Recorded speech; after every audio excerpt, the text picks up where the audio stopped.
হরে কৃষ্ণ।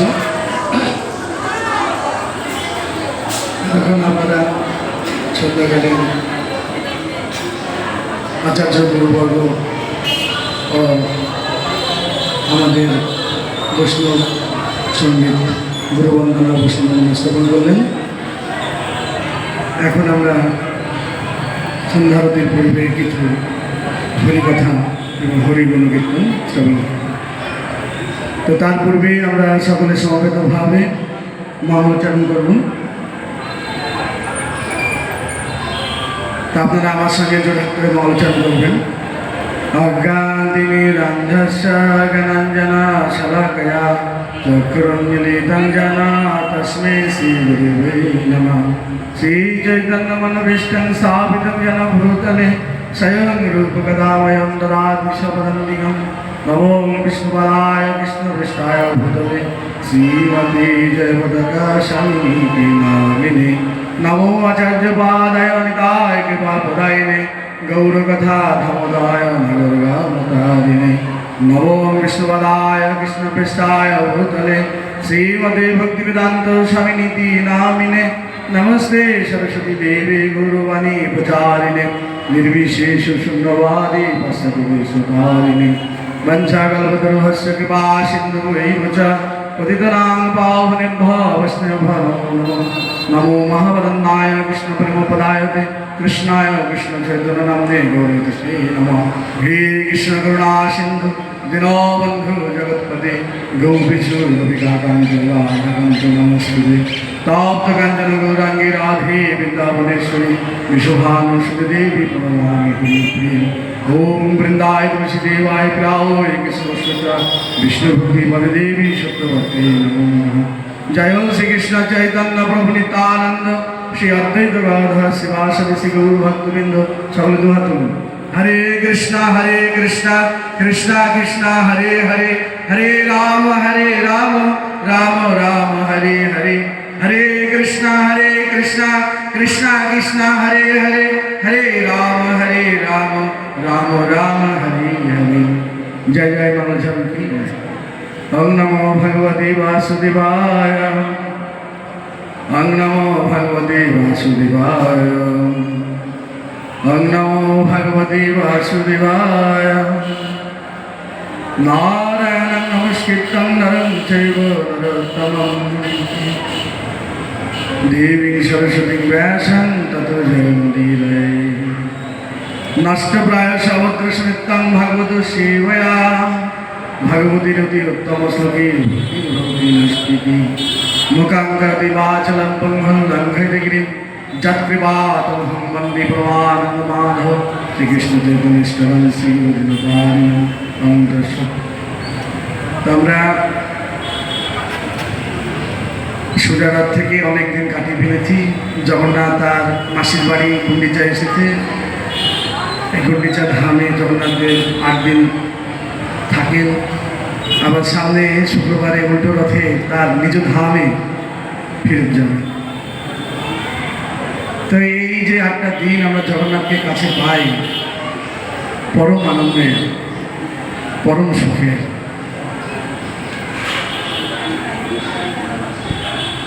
জগন্নাথদেরকে দর্শন করা খুব মুশকিল। আপনারা যদি পুরীতে যান, বিধর্মী হিন্দু বাদে অন্য ধর্মদের জগন্নাথ মন্দিরে প্রবেশ নিষেধ। যারা সনাতনী কালচার মানে না তাদেরও প্রবেশ নিষেধ। আমরা যাকে জাতির জনক বলি মহাত্মা গান্ধী, সেই মহাত্মা গান্ধীকেও পুরীর জগন্নাথ মন্দিরে প্রবেশ করতে দেওয়া হয়েছিল না। তারও তিনি বিধর্মের মতন আচরণ করতেন। সেজন্য জগন্নাথকে দর্শন করবার জন্য হিন্দু ব্যতীত অন্য কোনো ধর্মের সম্প্রদায়ের মানুষের দেখবার সুযোগ ছিল না।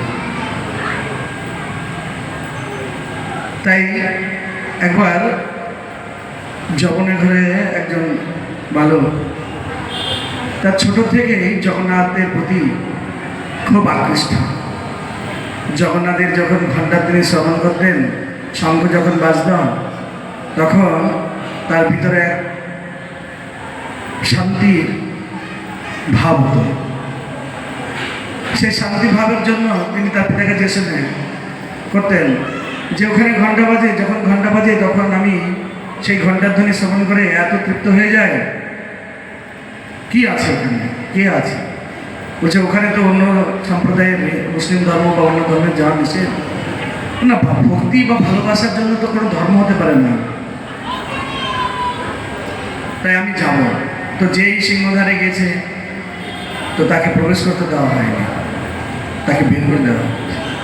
তো তিনি মনের দুঃখে তিনি ক্রন্দন করছেন, কাঁদছেন, হে জগন্নাথ, তোমাকে ভালোবাসা কি অন্যায়? তোমাকে ভালোবাসা কি পাপ? কেন তোমাকে দর্শন করে না? তো পুরীর একজন পুরোহিত তার এই অবস্থা দেখে, তার কান্নাকাটি দেখে তাকে বলল, তুমি এখানে এসো। জগন্নাথ দেব অন্যান্য ধর্মের মানুষদের দর্শন দেওয়ার জন্য বাইরের একটা জায়গাতে দেখবেন রয়েছে একা। তো সেখানে সকল মানুষের জন্য জগন্নাথের দর্শন রয়েছে। যদি ভালোবাসা থাকে তো জগন্নাথকে দর্শন করা সম্ভব। তো এরকমও আমাদের প্রভুপাদ জগৎগুরু, তিনি এই পুরীতে রথের পূর্বে জগন্নাথকে দর্শন করার জন্য কিছু বিদেশি ভক্ত নিয়ে উপস্থিত হয়েছেন, কিন্তু পুরীর পাণ্ডারা প্রভুপাদকে প্রবেশ করতে দেননি। তো প্রভুপাদ বললেন, তোমরা যদি জগন্নাথকে আমাকে দর্শন করতে না দাও, তো আমি জগন্নাথকে গোটা বিশ্বে নিয়ে চলে যাব। তাই প্রভুপাদের কৃপায় আজকে করিমপুরে রথযাত্রা হচ্ছে, বহরমপুরে হচ্ছে। এ তো ভারতবর্ষের কথা, গোটা পৃথিবীতে প্রভুপাদের কৃপায় জগন্নাথ দেবের রথযাত্রা হচ্ছে। এমন কোনো দেশ নেই, এমন কোনো জায়গা নেই যেখানে ইস্কনের রথযাত্রা হয় না। তো এহেন জগৎগুরু প্রদীপ পাবন গুরুদেব পাওয়া আমাদের দুর্লভ। তো যারা ইস্কনের সঙ্গে যুক্ত হয়েছেন তারা দয়াপূর্বক ইস্কনকে পরিত্যাগ করবেন না, কারণ একমাত্র ইস্কনই আপনাদেরকে শুদ্ধ প্রেম দান করতে পারে। আর কোথাও আপনি এরকম শুদ্ধ প্রেম লাভ করতে পারবেন না।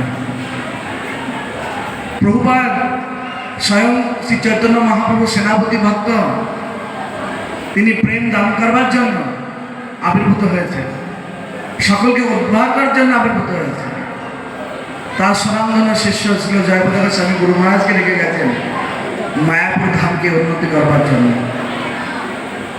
তিনি 73 বছর বয়সী সন্ন্যাসী, তবুও অক্লান্ত পরিশ্রম করে চলেছেন জগৎবাসীর মানুষদের উদ্ধার করবার জন্য। আমরা পতিত জীব, আমাদের মতন পতিত কেউ নেই, আমরা অধম দুরাচারী। তাই আমাদের মতন দুরাচারী ব্যক্তিদের হরিনামের প্রেম দান করেছে। তো এই হরিনামের মাধ্যমে প্রেম গ্রহণ করে যদি আমরা এই ভবরূপ সাগরকে পার করতে পারি, তাহলে আমাদের এই মনুষ্য জীবন সার্থক হবে। তো প্রভুপাদ চৈতন্য মহাপ্রভুর লীলা কথা আমরা অনন্তকাল ধরেও যদি বর্ণনা করতে থাকি তা শেষ করা যাবে না। তো যেহেতু রথ, জগন্নাথের কিছু রহস্য, কিছু অলৌকিক কাহিনী রয়েছে। আপনারা বহুবার শুনে থাকবেন, জগন্নাথের এক ভক্ত ছিল কর্মা বাই। তো কর্মা তার পিতার কাছে শুনেছে, শোনো মা, জগন্নাথকে না দিয়ে কোনো কিছু গ্রহণ করবে না, তিনি জগতের নাম, তাই তাকে দিয়ে তুমি তারপরে প্রসাদ পাবে।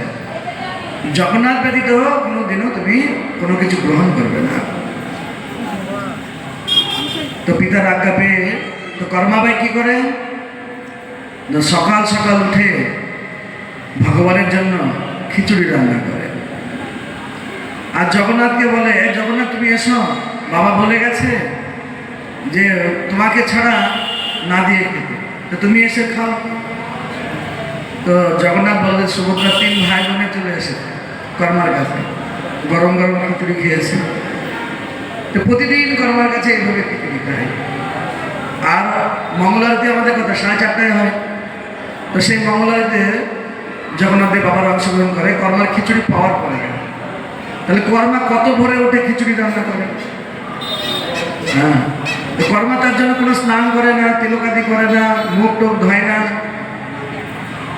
শুধু ভগবানের প্রতি যে ভালোবাসা স্নেহ সেটা কর্মা রয়েছে। বাবার মুখে শুনেছে তো লোকে প্রভুকে না দিয়ে কোনো কিছু খাওয়া উচিত না, সহজ সরলভাবে দিতে হবে। আমরা বাড়িতে যে কাজ করি সেইভাবেই হ্যাঁ তার 3 ভাইয়ের জন্য খিচুড়ি রান্না করি কর্মা। তো এইভাবে চলছে। তো একদিন এক আচার্য বলেছে যে কর্মা, তোমার পূর্ব স্বীকৃতি রয়েছে বলে তুমি স্বয়ং প্রভুকে এইভাবে খিচুড়ি খাওয়াতে পারো, কিন্তু এইভাবে তুমি স্নান করো না, মন্ত্র বলো না, বিধি মার্গে যদি তুমি ভগবানের প্রসাদ না দাও, ভোগ না দাও, তাহলে তোমার তো পূর্ণ ক্ষয় হয়ে যাচ্ছে। তাহলে একটা দিন তুমি দেখবে জগন্নাথ তোমাকে আর দর্শন দিচ্ছে না। তো এই কথা শুনে কর্মার ভয় হয়ে গেছে, ভগবান আমাকে আর দর্শন দেবে না, ভগবান আমার হাতে আর খিচুড়ি খাবে না। তো তখন কি করেছে, সেই আচার্যের কথা মতবে কর্মা সকালবেলায় উঠেছে, স্নান করেছে, তিলক করেছে, মন্ত্র বলেছে, উনানে প্রণাম করছে, মন্ত্র বলছে, চাল ডাল অন্নাদি যা নিয়েছে প্রত্যেকটা মন্ত্র বলছে, প্রণাম করছে। তো যখন তিনি উনানে প্রণাম করছেন, যখন জগন্নাথ এসে উপস্থিত বলছে, মা খিচুড়ি দাও, খিচুড়ি দাও। বলছে দাঁড়াও, খিচুড়ি এখন আমি প্রণাম করছি উনানকে, তারপরে রান্না করবো তবে দেব। তারপরে জগন্নাথ চলে গেছে, যে আবার এসে ঘুরে, এই কর্মা খিচুড়ি দাও, এইভাবে বলছে। দেরি হয়ে যাচ্ছে, ওদিকে মঙ্গল আরতি হবে, আমি চলে যাব। তো তখন খিচুড়ি রান্না হচ্ছে, ফুটছে তারপর। তো জগন্নাথের সেদিন আর খিচুড়ি খাওয়া হলো না। জগন্নাথের 3 ভাই বোন চলে গেল মন্দিরে, মঙ্গল আরতির সময় হয়ে গেছে, সন্ধ্যা মঙ্গল আরতিতে অংশগ্রহণ করবে ভগবান। তো যখন কর্মাবাই ওই খিচুড়ি নিয়ে ভগবানকে সেবা দিচ্ছে, তো ভগবানকে আর দেখতে পাচ্ছে না। তো তিনি কান্নাকাটি করছে, ভগবান তুমি কোথায় গেলে, তুমি কেন নেই? যে সবিস্তারে কর্মাবাই তখন ভগবানকে বলছে, কর্মা শোনো, আমি তোমার ওই নিয়ম সবারই জন্য নয়, যাদের ভিতরে প্রেম ভাব রয়েছে তাদের জন্য বিধিমার্গ নয়, যাদের মধ্যে এই প্রেম নেই তাদের জন্য বিধিমার্গ। তারা বিধিমার্গে আস্তে আস্তে যখন প্রেমে পৌঁছাবে তখন আর বিধিমার্গের প্রয়োজন নেই। তুমি দাঁতন করতে করতে খিচুড়ি হয়েছে কিনা দাঁতনের উল্টো পিস দিয়ে দাঁতন করছে, খিচুড়িটা তলে লেগে যাবে বলে তার উল্টো দিক দিয়ে এইভাবে নেড়ে দিচ্ছে কর্মা। তো সেদিনকার খিচুড়ির টেস্ট বেশি ছিল, আর তুমি মন্ত্র বলে যে খিচুড়ি দিয়েছো খিচুড়ির কোনো টেস্ট নাই, এ ভালো লাগছে না।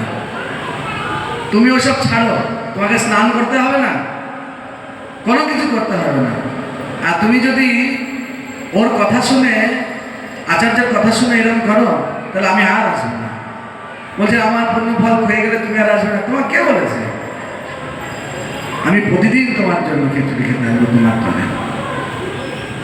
এইভাবে কর্মাবাই ভগবানের জগন্নাথকে এইভাবে খিচুড়ি রান্না করে দিতেন। ভগবান এত সুন্দর ভক্তদের সঙ্গে লীলা করে কল্পনার বাইরে। আমরা এরকমভাবে দাঁতন করতে করতে খিচুড়ি রাখতে পারবো উল্টো দিক দিয়ে? আমাদের এই ভক্তি নেই, আমরা কর্মাবাই নই। আপনারা এই কথা শুনে যেন আবার দাঁতন করতে করতে খিচুড়ি রান্না করে দেন। হ্যাঁ, তো জগন্নাথ বাঁকে বিহারী বৃন্দাবনে অনেক নামে তিনি পূজিত হন।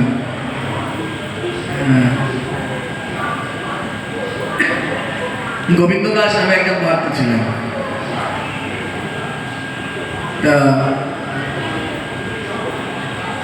গোবিন্দ দাস বলছে একদিন মঙ্গলদের পূর্বে, যে প্রভু আমরা প্রতিদিন ভোরবেলায় উঠবো, স্নান করবো, স্নান না করলে ছোঁয়া যাবে না, সকালে চান করবো, দুপুরে করবো, সন্ধ্যায় করবো। হ্যাঁ, আমাদের জলটিকা বেঁধে কাজ করতে হবে, করতে হবে, ঘুমটা দিতে হবে মায়েদের, অনেক নিয়ম। তো তোমাকে তো আমি চান করতেই দেখি না, তো তুমি চান করো। তখন বলছে আমি এই ঠান্ডার মধ্যে শীতে চান করবো না। হ্যাঁ, আমি এই শীতের মধ্যে চান করবো। তো গোবিন্দ দাস বলছে না, কেন আমাদের বেলায় এত নিয়ম আর তোমার বেলায় কেন নিয়ম হবে না? তুমি কেন স্নান করবে না? হ্যাঁ, চলো চান করবে। হ্যাঁ, তো গোবিন্দ দাসের সঙ্গে স্বয়ং ভগবান জগন্নাথ তিনি সরাসরি কথা বলতেন, দর্শন দিতেন। কখনো গোবিন্দ দাসের ঘাড়ে উঠে বসতেন, বৃন্দাবনের গোবর্ধন পরিক্রমা করতেন গোবিন্দ দাসের।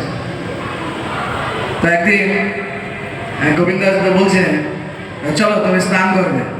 বলছে না, আমি চান করবো না, আমার শীত লাগবে। হ্যাঁ, তাদের সঙ্গে দাঁত কিরমির করবে। জগন্নাথ বলছে গোবিন্দ দাসকে দিয়ে, বলছে না, হবে না, তোমাকে তো ছাড়া যাবে না। তো তখন গোপাল বলছে যে দাঁড়াও, আমি চান করছি। তো হাতে শ্যামকুণ্ডে জল নিয়েছে। ও পবিত্র বা পুণ্ডরাক্ষম। তো পুণ্ডরাক্ষম কে? স্বয়ং ভগবান। তো বলছে তুমি নিজের মধ্যে নিজেই শুদ্ধ হচ্ছ, তা হবে না। তো গোবিন্দ দাস ছুটে গিয়ে ওকে পেছন থেকে ধাক্কা মেরে জলের মধ্যে ফেলে দিয়েছে শ্যামকুণ্ডে। আর স্বয়ং স্বর্ণমুকুট সহ পড়ে গেছে জলের মধ্যে। বলছে গোবিন্দ দাস তুমি কি করলে আমাকে? এই জলের মধ্যে ঠান্ডার মধ্যে নামিয়ে দিলে। বলছে হ্যাঁ, আমরা স্নান করবো, ভোরে কষ্ট করবো, তুমি কেন করবো না? স্নান করবো। এদিকে আমার মঙ্গল আরতির সময় হয়েছে, ঘন্টা বেজেছে, পুরোহিত দরজা খুলবে মেন মন্দিরে।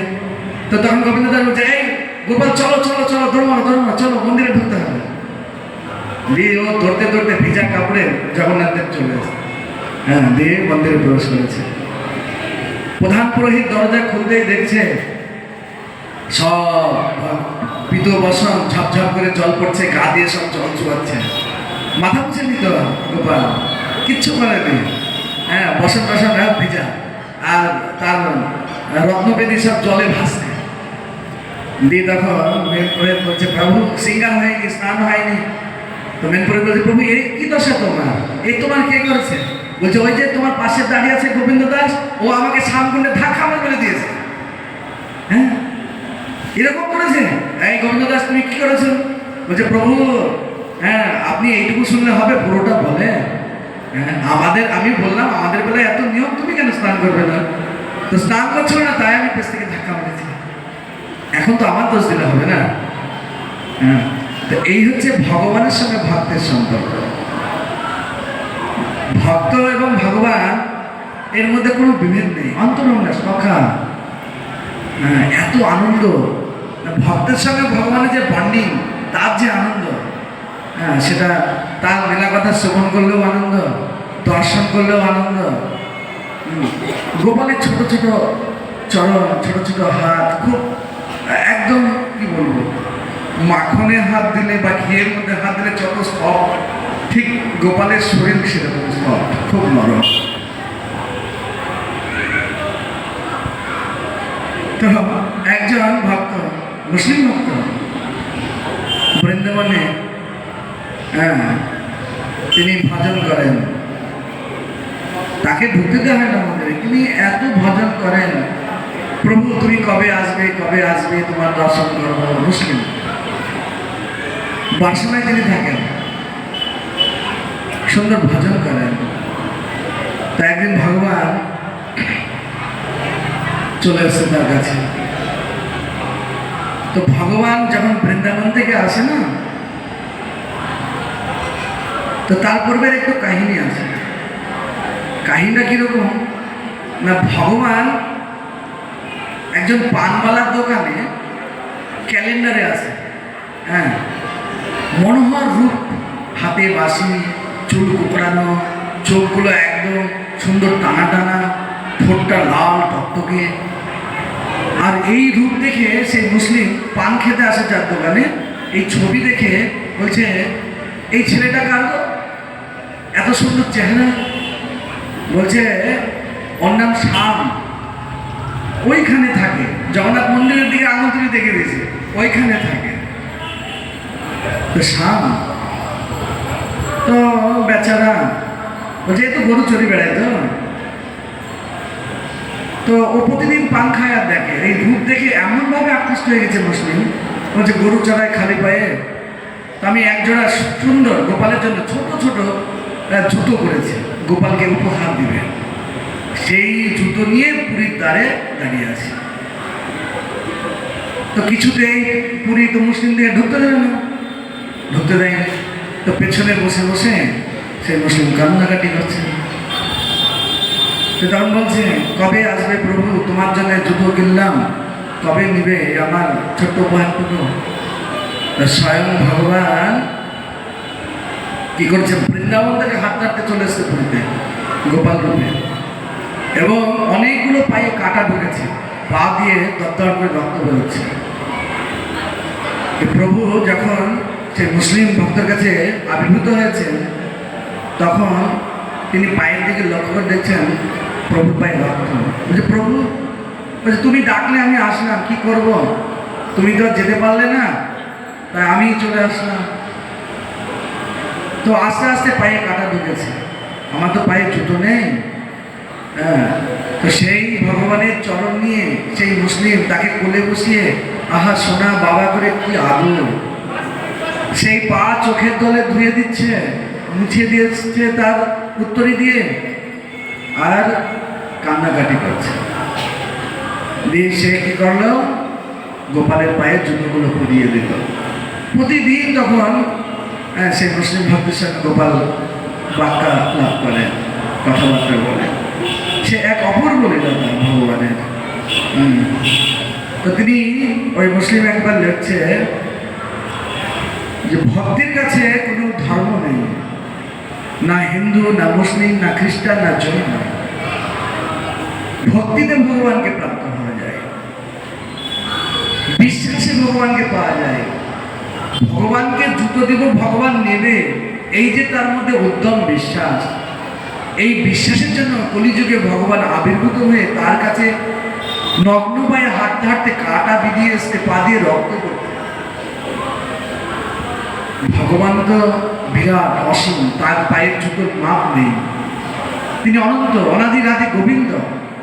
তবু দেখেন ছোট্ট বালক রূপে আবির্ভূত হয়ে তার জুতো উপহার গ্রহণ করছে।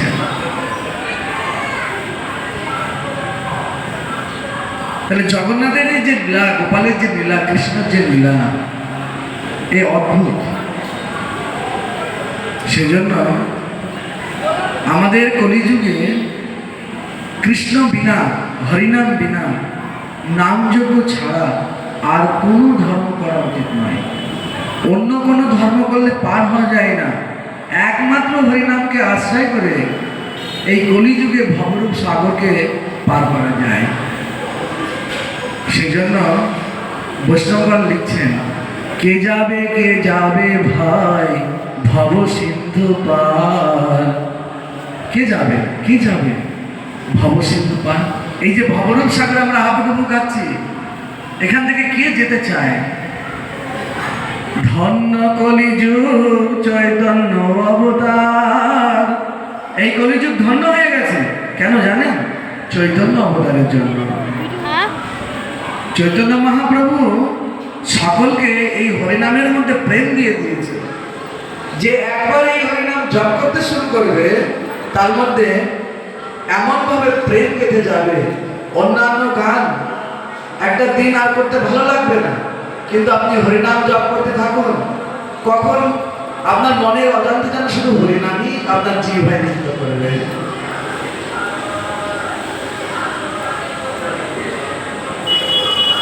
আমাদের সেই চৈতন্য মহাপ্রভু গুরু পরম্পরা ধারায় আমাদের এই হরিনাম দিয়ে গেছে। হরিনামের নৌকা খানি শ্রীগুরু কান্ডারি। তো হরিনামের নৌকা নিয়ে শ্রীগুরু কান্ডারি হয়ে দাঁড়িয়ে আছে ভবরূপ সাগরে। সেজন্য শুদ্ধ সদ্গুরু আশ্রয় করা হচ্ছিল আমাদের। যারা শুদ্ধ নয়, যারা মাছ মাংস গ্রহণ করে, যারা নিত্য কৃষ্ণনাম করে না, যারা ভগবানকে ভালোবাসতে জানে না তারা শুদ্ধ সদ্গুরু হতে পারে না। সদ্গুরু কে হবে না? যে শাস্ত্র কথা বলবে, তার গুরুদেবের কথা বলবে, কৃষ্ণ কথা বলবে, সেই সদ্গুরু। কৃষ্ণ তত্ত্ববেত্তা হবে, কৃষ্ণ ছাড়া অন্য কোনো কথা বলবেন না, তিনি সদ্গুরু। তো হরি নামের নৌকা খানি শ্রী গুরু কান্ডারি, সংকীর্তন করুয়াল দুই বাহু প্রসারী। তো সংকীর্তন করুয়াল দুই বাহু প্রসারী, তিনি বলছেন এসো এসো, তোমরা এসো, আমার এই হরিনামের নৌকায় ওঠো। এই ভবরূপ সাগরে তোমাদের আর পড়ে থাকতে হবে না, সংসারের কলহ আর তোমাদের নিতে হবে না। সংসার রূপ যে দুঃখ কষ্ট ভোগ করছো সেখানে তোমরা আর থেকো না। তোমরা এই হরিনামের নৌকাকে, হরিনামকে আশ্রয় করে এই হরিনামের নৌকায় উঠে আমার সঙ্গে নিত্য হরি কীর্তন করো। একমাত্র নিত্য হরি কীর্তনে এই ভবরূপ সাগর পার হওয়া যায়। তারপরে চারণ কবি কি বলছে?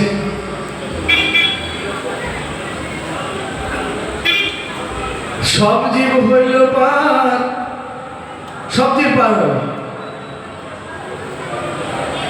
সব জীব হইল পার প্রেমের বাতাসে, পড়িয়া রহিল লোচন আপনার দোষে। তো সব জীব পার হয়ে যাচ্ছে।